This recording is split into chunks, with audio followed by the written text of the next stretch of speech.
moo tax ma ne il faut que li ñuy wax les 72 heures franchement c'est du lynchage médiatique pardon numérique c'est du lynchage digital. mais loolu ay bu ma ko mënee tuddee noonu ay xale ñoo koy def ay militants wala ay sympathisants. waaw mais bu fekkee ne xam nga problème. te dégg nañu seen njiit plusieurs fois ba ci meeting am bu mujjee def mu ni saaga ak yooyu mooy jeu boo xamante ni ñenn ñi loolu lañ leen bëgg jouer loo mais bu leen ci dugg. lu baax la na ko répété na ko waxaat ba pare en tant que gouvernement ñu jël ci ay mesures parce que c'est extrêmement important parce que dérive yi ñuy gis temps quand même c'est inquiétant nga xam ne tu attaques les institutions tu portes atteinte à la dignité des gens et puis de façon répétitive loolu en réalité c'est une pollution pour notre démocratie poison la donc réseaux sociaux yi c'est quelque chose d'extraordinaire.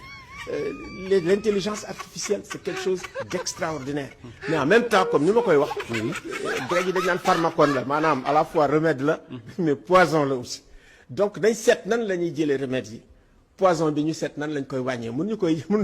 ko dindi gaa mais ñu seet nan lañ koy wàññee je sais à plusieurs reprises Ousmane Sonko nee na bàyyi leen ak Alioune Tine mu wax lu mu xalaat suñu doy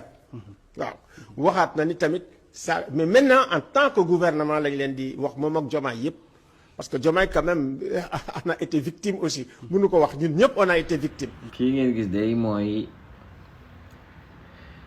sunu baay Alioune Tine moom nag suñu 72 heures yi la teg bët Alaay Achim suñu 72 heures yi la teg bët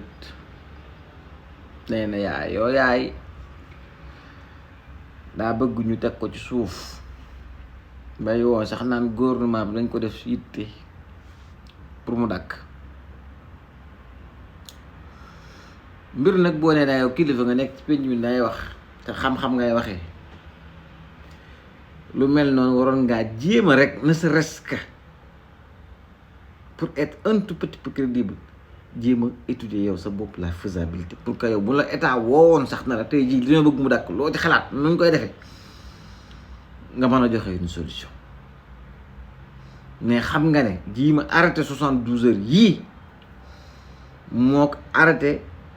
la mère avec ses bras ñooyam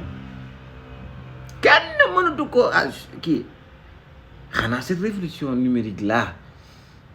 dañ naan black out am électricité coupée internet fay téléphone amatul loolu doog nga mën a tere 72 heures yi continuer ci àdduna dégg na la nag nga cité ku sell ki na kat nee na kat wax bàyyi leen suñu Alioune Tine mu wax lu ko neex seen bàyyi Alioune Tine wax lu ko neex dañ la koy nangu dañ lay bàyyi nga wax lu neex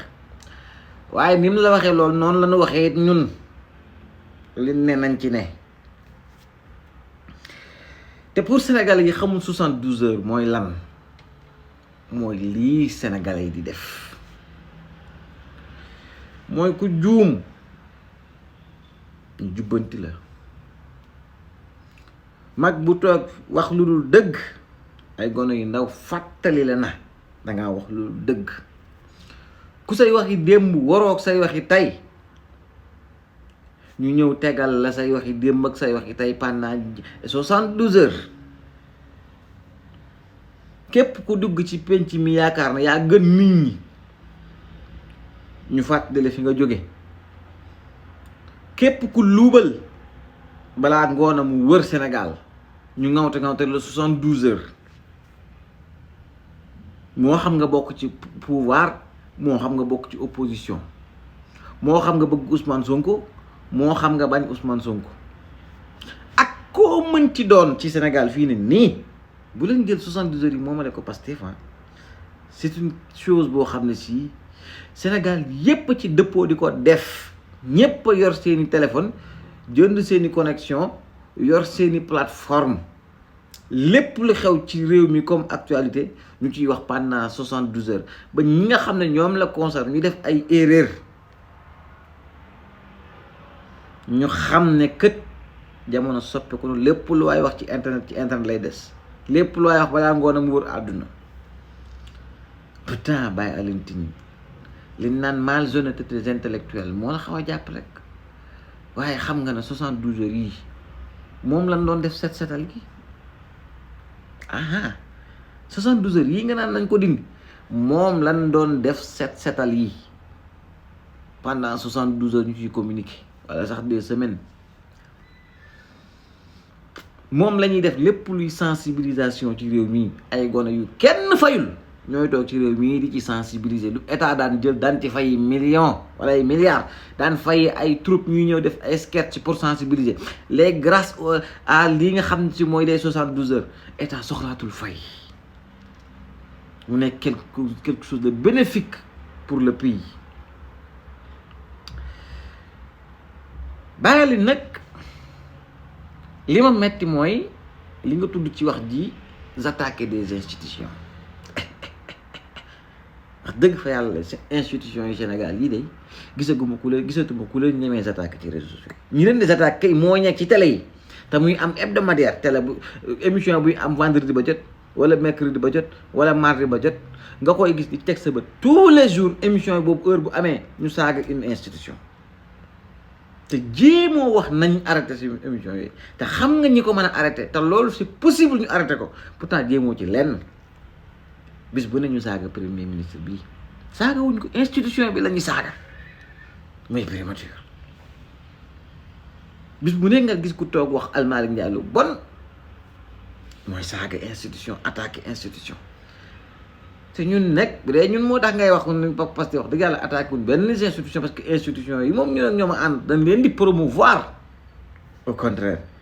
ñi leen di attaqué mooy ñii ngay toog di chaque jour di bind jël sa prime di bind nan leen libéré wala bu leen den jàpp nan leen bàyyi ñu wax seen xel liberté d'expression tañ toog nekk ay gone yu ndaw amuñu benn xam-xam amuñu benn métier lu toog télé di saaga institution yi di attaqué institution yi tous les jours nga ne yow nañ bàyyi loolu di continuer ay 72 heures na dàkk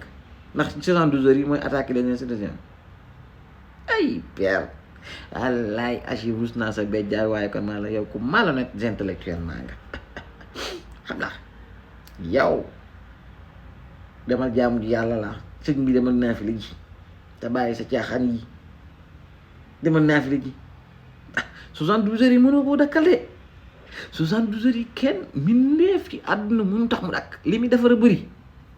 72 heures yi li muy réglé ci réew mi moo bëri sàcc ak luubal ak wax lu dëgg ak def nekk ci caaxaan ak mooy ak lépp lay réglé fii ne kon tegg ci sa bët suñ 72 heures yii nga teg bët mën nga tegg ci yow ayis mënoo ci ladd kenn mënu te 72 heures yi am waaye gars yi père sa lintin mi moo xorom de nee nañu arrêté 72 heures yi waay kii moo neex